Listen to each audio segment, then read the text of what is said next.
Have I not commanded you? Be strong and courageous. Do not be afraid. Do not be discouraged. For the Lord your God will be with you wherever you go.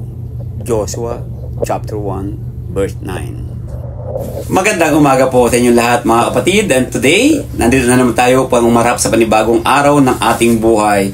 At ngayon po, welcome again sa ating pong daily Bible verse. Ito po sa Joshua chapter 1 verse 9. The Lord God reminded us sa umagang ito po na tayo po dapat ay maging matapang sa pagharap natin sa lahat ng mga suliranin sa ating problema.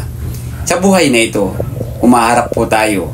Umaharap po tayo sa mga pagsubok, trials, problema, kuminsan kawalan ng pag-asa, sa problema sa pananalapi, sa mga sakit na dinaranas sa mundong ito. Lalo-lalo na po ngayon sa sobrang tag-init.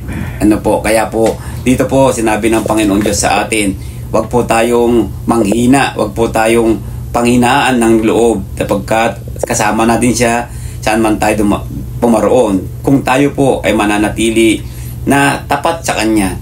Let us continue to follow our Lord Savior Jesus. Let us be strong in our faith because the Lord God commanded us, be courageous, maging matapang po tayo sa pagharap natin sa mga araw-araw ng ating buhay.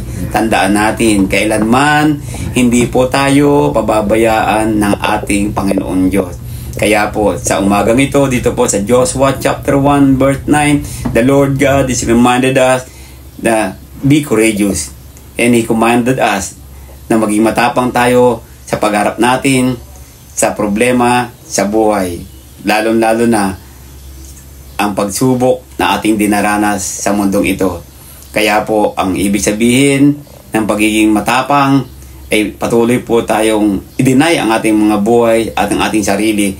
Let us take up the cross and follow our Lord Savior Jesus. Even Jesus become courageous in facing trials in this world. Kaya po, sa buhay natin, may pag-asa.